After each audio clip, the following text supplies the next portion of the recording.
And we are live for those who are watching the replay.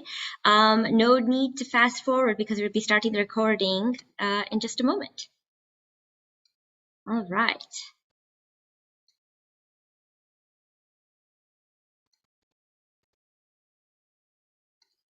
Hello, everyone. Welcome to day 6, the final day in our talk series on trauma's everyday impact. This session's presenter is Daniela and she will be speaking about trauma and the internet. My name is Shanti, and I'm here to serve up some hospitality and tech. And maybe someday in the future, when we are no longer in pandemic times, I can serve up something tastier like a pizza. So if you have any support needs with using Zoom, don't hesitate to reach out to me via private message. Just a few housekeeping items before we get started. First things first, special thanks to those who have the All Access Pass and are here live for contributing to our sustainability at Embodiment Limited so that we can continue to put out these educational resources for you all, and for giving us the joy of having humans to interact with. My favorite part of all of these sessions is the little casual hangout and meet and greet I get to have with folks in the room just before we start each session at the end of each session. So and the lovely comments and questions and moodlings that you all put into the chat during the session. So keep them coming. I really love to sort of engage with you all. Please turn your cameras on if possible, no matter what it is you're doing, as it provides useful feedback for presenters. And we don't really care what you're wearing. You could be wearing like a smock or something, and you could be stuffing your face with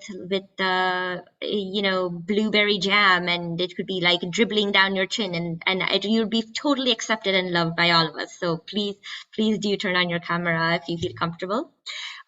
Second, if you're watching a replay, you can purchase an all-access pass for $19 to get all the recordings. I know those of you who already have the all-access pass have really been enjoying all of this week's stuff, so it's nice to have a chance to be able to watch them again later, the next week or the week after that, to really consolidate the learning. And for those who have experienced the benefits from this week's summit and are interested in learning more and going deeper into the topics that we've covered, we offer courses that called Trauma is a Superpower, and there's packages of various types to fit your needs. So whether you're an ordinary person like me, who's simply hoping to make some changes in your life and wanting to apply these learnings to your daily routine, or if you're a coach, a facilitator, or a therapist, and you're hoping to apply this with the work that you do with your clients. And there's even a group, tutor-led group sessions so that you can integrate your learning in community, which for me is the best way to learn. Embodiment Unlimited has intentionally made these resources cheaper than their market value because we want to make this affordable and accessible for as wide an audience as feasible. I will give you a little tour of the site as we're a little trailer of the course when we wrap up the session. But if you're curious now, you can check out the link in the chat for more details. And finally, those who have been coming regularly this week, and you've heard me say this over and over again, but it bears repeating because it's so very important. Always do a self-safety check-in before attending one of these sessions or watching the replay. So a really good question to ask yourself is, first things first, are you resourced right now? If you aren't feeling well enough to drive a car or to do something super coordinated, operate heavy machinery, then maybe it's not really a good time to watch, and a wiser choice might be to instead go do an act of self-care, whatever feels good to you right now. I know later on I'm going to be wanting to read a nice book with a cup of tea. So whatever you would be kind to yourself. And another question to ask yourself is, are you better served by one-to-one therapy? This is education. This platform is not for therapy, and it's not designed for people currently in the worst of their trauma. Many of our teachers, and myself as well, have been there, so no judgment at all. But you'll need to be robust for these sessions. So exercise some prudence on whether this is the right time in your journey for engaging with an in-depth discussion about trauma. without the guidance of a clinical professional. And it's totally okay if you need that guidance. It's okay to get help. I myself have needed it at times. And no matter who you are and where you're at with your trauma, definitely don't binge. It's not necessary. I put the link into the chat for the replays for those with the All Access Pass. If you tense up, if you get agitated, if you space out at any point, that's a signal to you to breathe and make a shift. You can always watch later. We recommend movement, gentle movement, good therapy with those, good company with those you trust, and some exposure to nature during and after this session to help resource yourself. Having said all that, I'd like to introduce this session, and I just want to say I really love the turnout for this session. We've got people here from Mexico, my hometown of Chicago. We've got folks here from California, Canada, so it's really great to see people from all over here. Our presenter is the embodiment facilitator and martial artist, Daniela Welsel. She will be speaking about trauma and the internet, exploring the topics of Zoom fatigue and social media. Daniela has worked in the police force and in different war zones, which gave her first-hand experience in trauma. She's a certified MBCT trainer. She is in no way, not at all, a control freak. Okay, maybe a little bit, but she will organize your trauma away. Now, because this is a watch party and I don't want to obstruct your view of our shared screen with my cursor moving around all over the place, I am logged on to a second device. When you look into the participants tab, you can see that as Shanti 2. And I do this in order to track the streaming quality as well as to monitor the chat. So please, please, please do feel free to give me your feedback on your viewing experience, and I'll be very happy to adjust the audio and video as necessary to make things easeful for you, okay? All right, that's enough of me. Let's pop that popcorn and start that watch party, shall we? Sit back and relax and enjoy the show.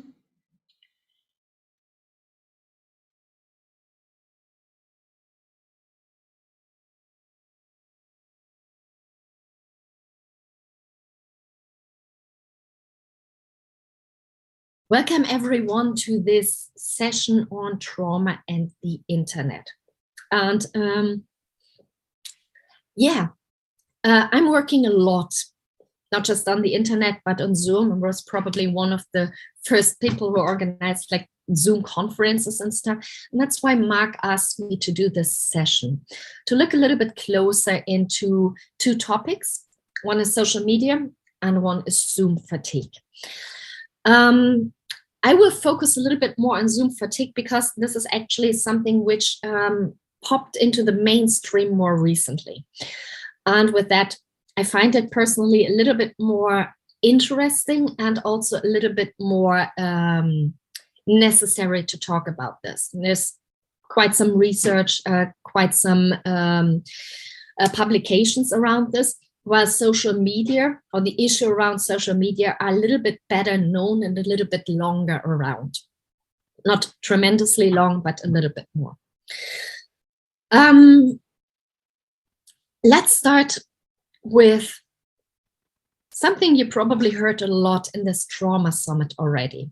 And that's the definition of trauma. So most of you know it already. Kind of every teacher talks a little bit about the trauma definition, maybe from a slightly different perspective, but do let me restate this because it's kind of important into which direction I want to go. So trauma is a situation which overwhelms us and where we do lack the resources in order to cope with it. That's a very simple definition, and that kind of sounds a little bit like life, right? For you, maybe for you. So yes, trauma is something which happens to all of us in a small extent or in a bigger extent. And usually we will find at some point the resources to cope with this process and move on.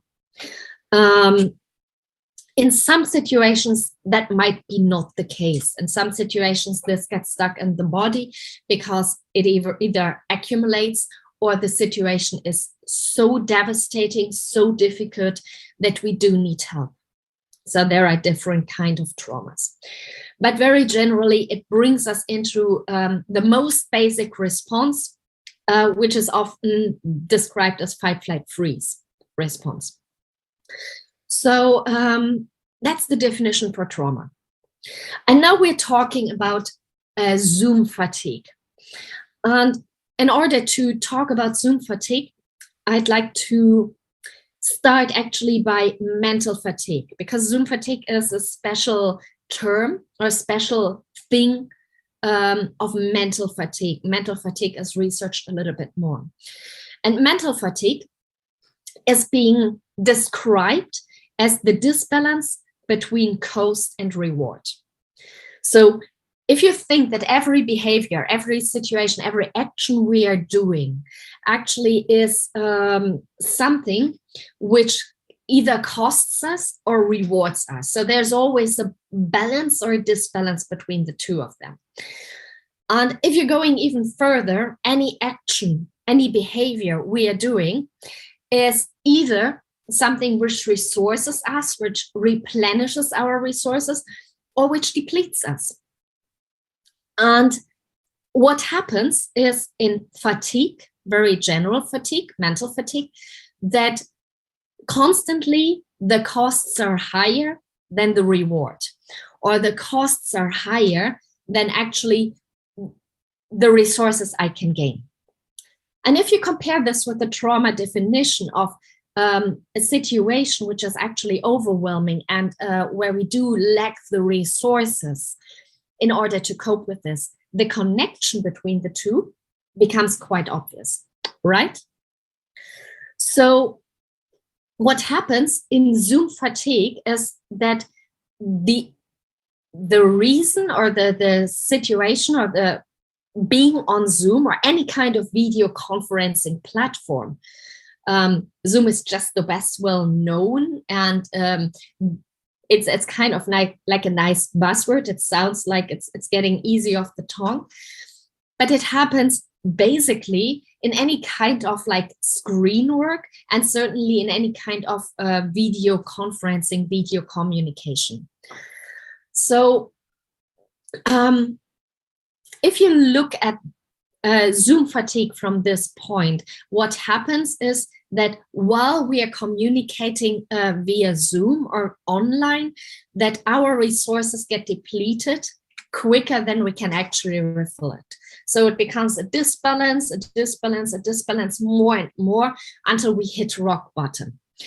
And in that sense, you can describe Zoom fatigue also as a kind of accumulating trauma response.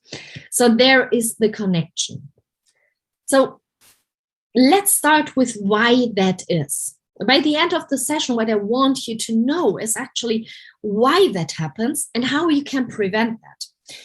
And I will focus a little bit more on Zoom fatigue, a little bit less on social media, but I will link back to how that refers to social media or anti-social media, and how social media or anti-social media is different. Let's start with Zoom. So what happens when I'm sitting in front of the screen? Well, first of all, I'm sitting still. I'm sitting still. And when I'm sitting for a long time, the human body is not really made for sitting. I'm tensing up. And when I'm tensing up and constantly looking in one direction and need to focus my eyes on something which is quite close and quite narrow, you can try this for a moment. Just do this when you're resourced, because it can bring stuff up. So if you can intentionally tense your shoulders, or if you can bring something to mind which where you worked for a long time on the screen, or where you watched for a long time on the screen, notice what your body does. If you're not quite sure, what helps is just noticing and tensing your shoulders. That's like what most people reflect. And narrow your screen just on the screen right now. Narrow your eyes just on the screen. And what do you notice in your body?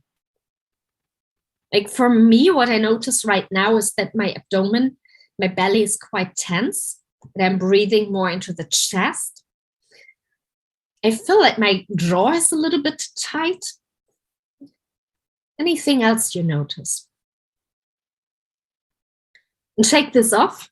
A really important, like shaking is something which helps to reset the body. Like there's not for nothing that Ilan is doing her trauma course with a lot of shaking, or shaking off the trauma.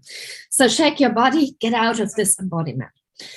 And if you look at what I shared initially on trauma responses, if you look at that and the different like fight, flight, freeze, what does it remind you of?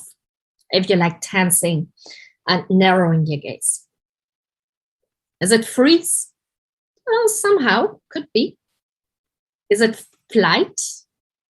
Getting away, ready to run? Not so much. The point is that we're actually kind of stuck in front of the screen. Is it fight? Yeah, it's for me, this is kind of the closest, the sense of fighting, like narrow guys, everything tense, kind of like ready to rumble. So what Zoom actually does is that, or any kind of sitting in front of the screen, brings us in a physical sense of a fight response, a fight response. And as the body and mind, as most of you know, are connected, that brings also stuff up in our mental realm, in our mind. So we're becoming more tense also mentally. We might become more aggressive, more rigid. So you can hear like my voice is changing. It's like a little bit forward. So, and this is just what happens when you look at the screen and when you're working a lot online and in front of the screen. So now we are adding the communication part of Zoom with that. And there's quite a lot of research being made.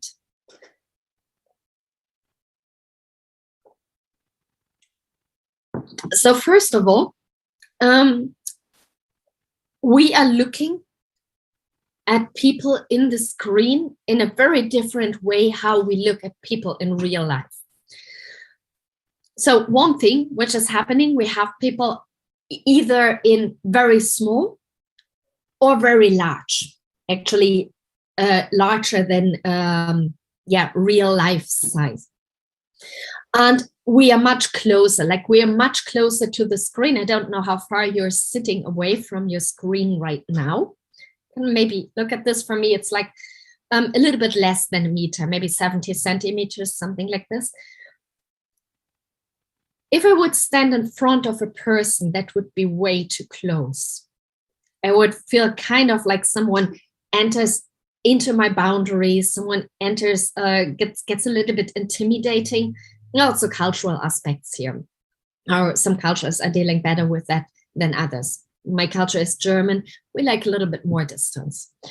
So if you're very close to the screen, your physical sense of being physically close to another person gets also activated. So you're much closer than you would be actually most of the time to another person, especially if you don't know this person or if you don't know this person very well. Actually, additionally to this, we are looking just in the upper part of the body, like you see just beneath my chest here. And so we're having like constantly like this look in the eyes of the other person, but not quite into the eyes, actually just on the screen. And there is some kind of irritation when we look, it's like someone is cross-eyed. It's a little bit irritating. Like we can cope with this, but it's a little bit, it feels a little bit strange. So that is one thing. Another thing is we often see ourselves. So most of us, like I'm now talking to the camera and I see myself all the time. This is something which can be very exhausting because it increases self-awareness. And self-awareness, like might want to do an exercise at some point when you're well resourced, just to look into the mirror and see what happens. You keep on looking into a mirror for a longer period of time. What happens? So often what comes up is like, my eyebrows need to be done, or my nose is not quite straight. I should do something more. I need to lose weight. Like, we're becoming self-aware. And for many of us, not for all of us, self-criticism jumps in. And we're starting to criticize, oh, I could look a little bit better here. I look a little bit better here. And this can be very exhausting. And to link back to social media, this is actually being coped with by the option to like edit us into like more desirable self-image. Instagram is very well known for that. So editing the photos until a person is hardly ever recognizable anymore, putting people into like nice environments with nice clothing just to create like a social image, which is as far as you can think about from reality. Also, Zoom has this feature to like shine up your appearance, like brush up your appearance, they call it. So you feel a little bit better about yourself when you look at yourself. So this can bring up the comparison with how I want to be, but also the comparison with others. So this is more on social media, but happens also on Zoom. So when I create like this virtual self-image, no matter if it's like on Zoom conferencing or if it's on social media, a little bit more on social media though, I compare myself with the social image of others without really realizing that this is also a brushed up image.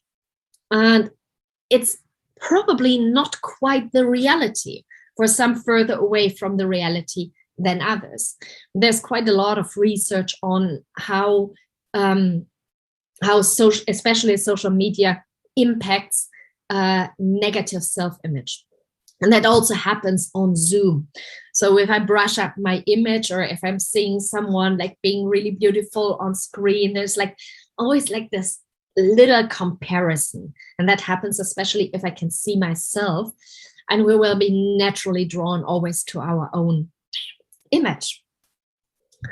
Another thing is, and that's quite obvious for most of you, is the reduction of what we receive on communication on Zoom. So communication happens actually in three ways. We have the verbal communication, and that I think earlier research said there's like 7% of verbal communication which actually is transferred, or there's actually from the whole communication just 7% is the verbal communication. Then we have the non-verbal communication. That's like the expression on my face, the posture of my body, like this little kind of tiny muscles who tend to, which we unconsciously maybe perceive from someone else being tense or being released. That's also the gesture, like you see my hands moving. It's also the breathing and all, like everything we can perceive from the body. And you see there's already like a bit of a dilemma, because I don't see the whole body usually. And when I see the whole body, it's like kind of far away. I don't get the same sense as if someone is with me in the room. And the last one is the paraverbal. And the paraverbal, that's a little bit less known, is what the way how we say something. So the tonality, the pitch, the speed of language, that also transfers communication. So when I speak very quickly, then you will probably perceive me as a little bit more stressed. Or if I'm speaking very slowly or a little bit deeper, you will maybe relax a little bit more. So also this transfers very important communication. In coaching, we sometimes, when we teach coaches, we sometimes do a little bit this this experiment and teaching someone in a foreign language, or without saying actual words, just doing like a little bit of like talking. So for example, just potato, potato, potato, potato. And you can actually coach someone just with that. This is how rich this kind of communication is. And you might think like, yeah, but this is transferred in Zoom. Yes, to some extent.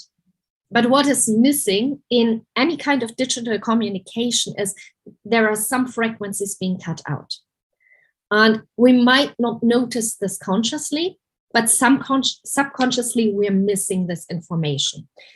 So what happens with all of this, with like the lack of communication, the lack of noticing the other person, this seeing ourselves and bringing our focus back, but also something which is sometimes a little bit underestimated, being in different places, and with that in different contexts of embodiment, that this is something which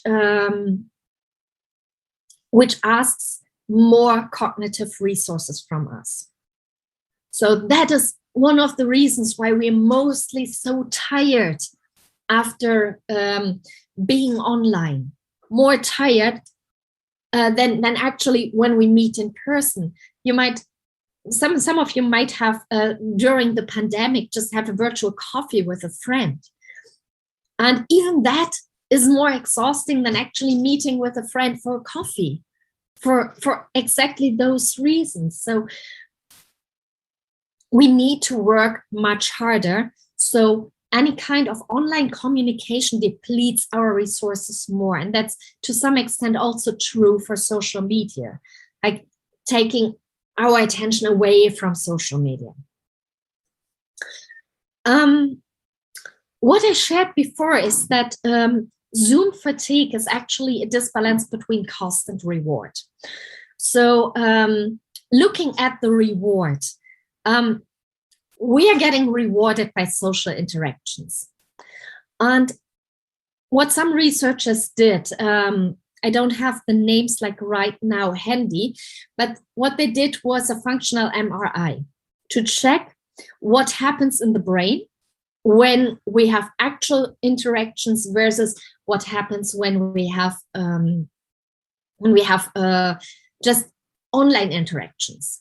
And what they notice is that the pathways which are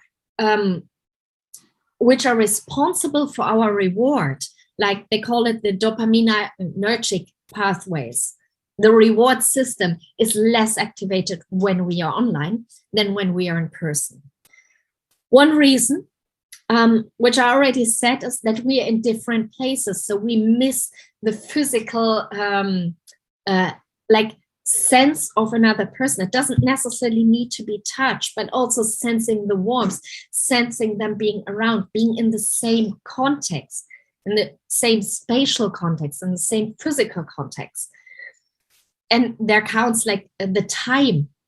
Like it's very different when I'm meeting with one of my colleagues who's in Bali or Thailand, or meeting with someone in America. For one, it's morning. For one, it's already evening. We're in a very different context physically. And tuning into each other is very exhausting. It takes much more. And we connect less simply for that reason. And that means that like one thing they found out is that the oxytocin levels, that's the bonding hormone, are lower when we connect online than when we connect in person. So while the perceived costs from online engagement are higher, the perceived reward is lower.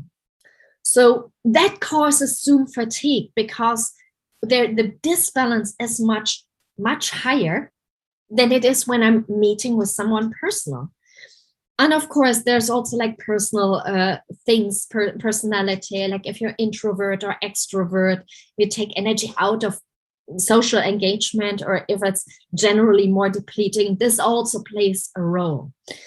So, but this is what happens in Zoom fatigue. And the interesting thing is that the social media goes actually in the complete different direction. So in social media, what happens is that our reward system gets like overflown. It becomes an addiction. We're getting addicted to likes or engagement or this or that. And because we're kind of in a sense of already depletion, we're trying to grasp more and more there.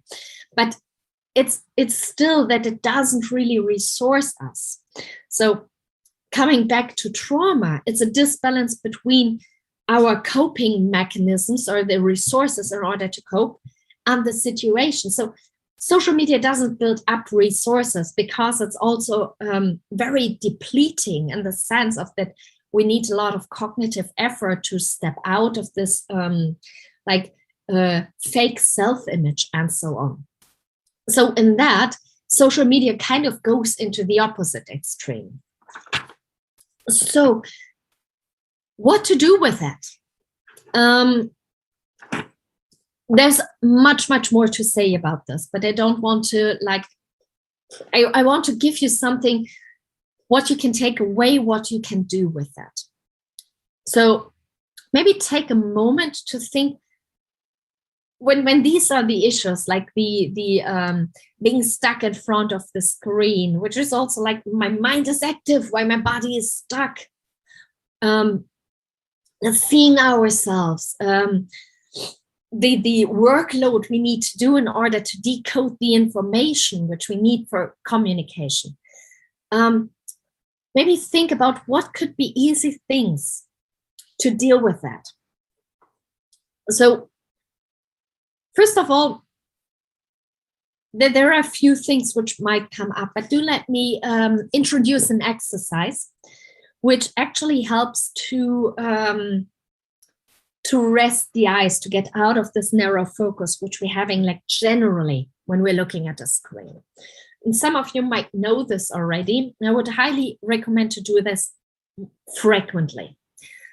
Now, if you take your fingers and just focus on your fingers, and you have like this narrow focus on one thing, and then slowly move the fingers out of each other, away. And still try to keep both fingers in your view. You might notice that the eyes relax.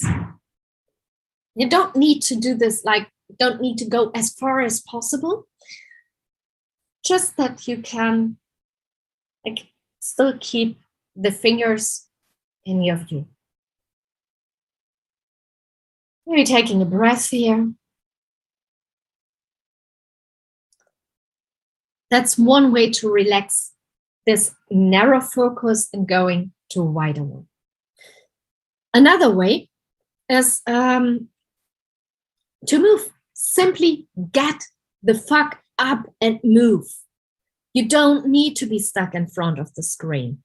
You can take a call, for example, while walking. You can take breaks in between. Like something I do is pretty frequently as just doing some push-ups in between, or some squats, or just jumping, going to the window and look out of the window just for a few minutes to get like this wide sense. Drinking a lot, that's a trick I got from Mark. Drinking a lot brings up that I need to pee, means I need to get up and go to the toilet, getting back to my body. So that is something which is very, very helpful. Further on, what else can I do? Like the self view I have, Zoom offers the option to hide your self view. So if you go through the 3 dots on your picture, then you can hide your self view and you have less like this constant awareness of yourself. Maybe see if you can take some calls just audio, like sometimes switching off the camera, sometimes going going offline, not offline, going, yeah, just on audio, maybe moving while you're listening. That can be helpful. So be a little bit more open with that, especially if you have like work calls. Just ask if it's okay just to be there for audio, as it keeps us safe and sane. And yeah, I think the last tip I want to share with you is look away from the screen. So take yourself away from the computer as much as possible. Notice when you get into this like fake fight response or physical fight response, which is similar to the fight response from trauma, because that brings up all the sense of overwhelm, the sense of not being able to cope. So I don't want to end on a low note. So like Zoom or any kind of online communication is actually very, very helpful, as it makes things accessible no matter where you are. And it probably made dealing with all the lockdowns for many of us much easier than if it wouldn't be there. But it has its downsides and it needs to be balanced. So make sure that you're resourced, that you have like the things where you can actually build up your resources. If it might be meditation, moving in nature, moving at all. And make the Zoom meetings, if you have them, as comfortable for yourself in order to actually stay resourced and deal with that in a more pleasant way. So I hope that was useful, and wishing you a wonderful rest of the summit, rest of the day, and looking forward to see you around. Thank you.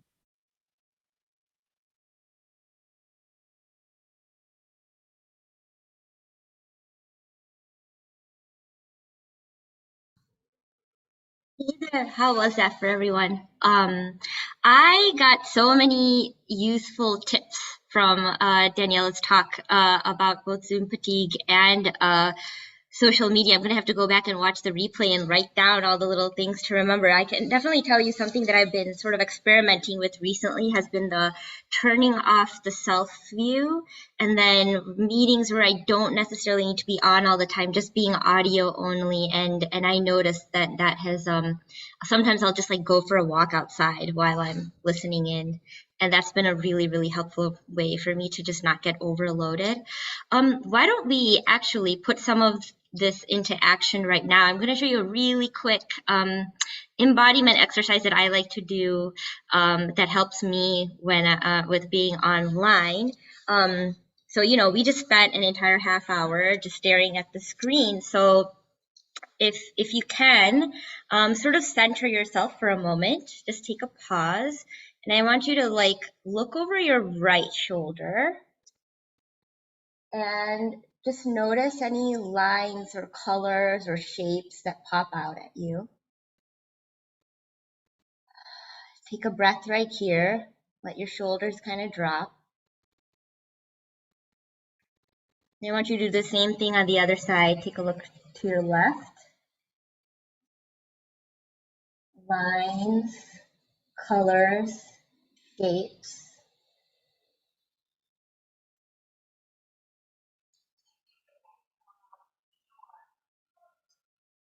And look up to the ceiling. Lines, colors, shapes. And finally down to the ground.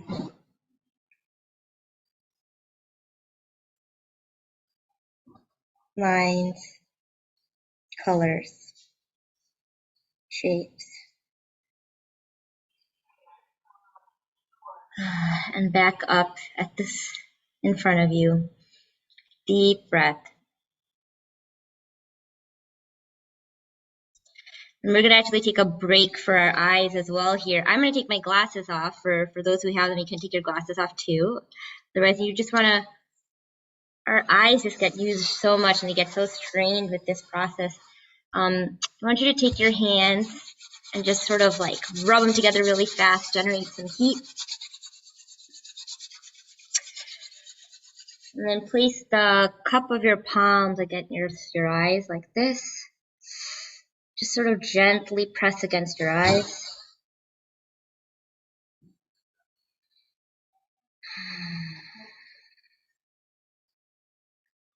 A nice sigh or an exhale can help as well.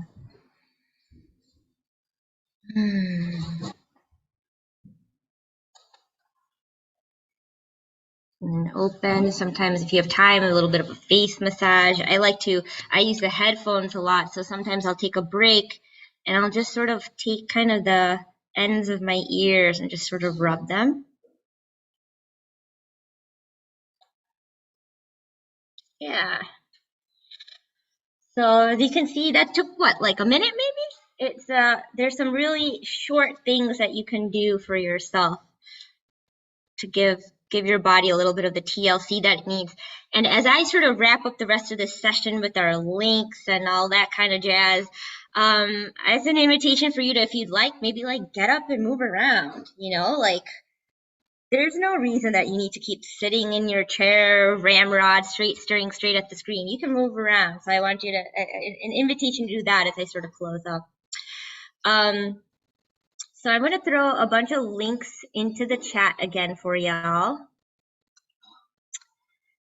The most important of which is, there's all the usual links for the registration link for this talk series, for the Trauma as a Superpower course, as well as the replays. And then there's our email for our support team, support@embodimentunlimited.com. Agatha is waiting for you and happy to assist you in any way that she can. And another like cool thing that I'd like to add in for today actually is Steve has told me that there's going to be a bit of a giveaway. So for those with the All Access Pass, if you post your favorite session in the Trauma Facebook group and tag Mark and Patricia to have so that's Mark Walsh and Patricia Aguirre. If you tag them, you have a chance to win a set of the recordings of this week. The winner will be chosen and announced in the group on Wednesday. Each session post tagging Mark and Patricia with a good reason to watch it counts as an entry. So yeah, definitely something that I would consider doing. I've got a question in the chat about haven't found a way to watch the other days I missed. How do I do this? So there's a link that I just put into the chat. I'll put it again for you here. But these are the replays, and they'll be, I believe they're available until September 22nd. Please take time to integrate what you've learned from Daniela by writing it down for yourself after this session. And for those of whom for this was your cup of tea, take a look at that link for the Trauma as a Superpower course. And for those for whom this is not your cup of tea, that's totally okay. Different things work for different people. There are other methods like TRE, EMDR, somatic experiencing, etc. The important thing is that like this is there is hope no matter what. No matter which one works for you, it doesn't matter. It's like a trial and error process a bit, but don't give up hope if one of them doesn't work, because there might be something else out for you that does. And so that's it for now. I'll be here for the rest of the evening. So I hope to see you for the next session, which is in just about an hour and 15 minutes from now. And that's going to be with Mel Gutierrez on trauma and internal chaos. In the meantime, do something nice for yourself, as always. Much love.